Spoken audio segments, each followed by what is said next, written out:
మీనరాశి వారికి ఒకవైపు ఏళ్లనాటి శని మధ్యమ సంచార స్థితి జరుగుతూ ఉండగా వ్యయంలో రాహు భగవానుడు, సంతాన స్థానంలో దేవగురు బృహస్పతి 12 సంవత్సరాల తర్వాత సంచారం చేయనప్పుడు గ్రహాలు యోగిస్తూ ఐశ్వర్యాన్ని ఆనందాన్ని పొందాలి అన్నట్లయితే కాళభైరవ స్వామి యొక్క దీపం ద్వారా ఐశ్వర్యం ఎలా పొందాలో ఈ వీడియోలో సవివరంగా సంపూర్ణంగా తెలుసుకుందాం. రాశాధిపతి దేవగురు బృహస్పతి రాశిలోనే శని భగవానుడు ఉండడం వలన వీలైనంతవరకు ధర్మము, ఆధ్యాత్మికత, సత్ప్రవర్తన, నియమ నిష్టలతో ఉండాలి అనేటువంటిది మీ ఆలోచన కరెక్టే. కాకపోతే ఆంగ్ల సంవత్సరము చివరార్ధపు మాసం అవ్వడం వలన వీలైనంతవరకు జలంతో అంటే నీటితో, నిప్పుతో చాలా జాగ్రత్తగా ఉండి తీరాలి. దయచేసి వాగ్వివాదాలకు వెళ్ళొద్దు. వీలైనంత వరకు గొడవలకు దూరంగా ఉండాలి.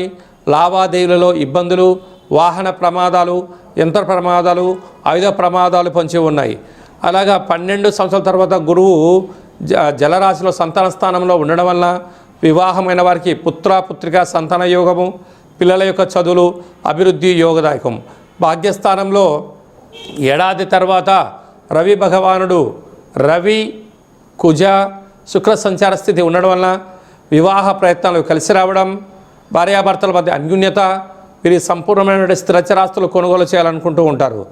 వ్యయంలో రాహు ఉండడం వలన నరదృష్టి, శత్రు దృష్టి, ఈతి దృష్టి, అనేక రకాలమైన సమస్యలు పొంచి ఉన్నాయి.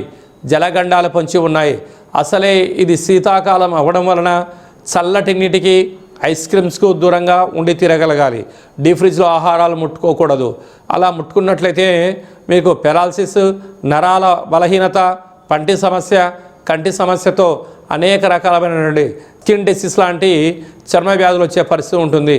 ఇలాంటి కాల సమయంలో కాళభైరవ స్మరణ, కూష్మాణ దీపము, పిండి దీపము లేక గండా దీపాన్ని పెట్టుకొని స్మరించడం, ధ్యానించడం వలన సకల గ్రహ దోషాలు తొలగిపోతాయి.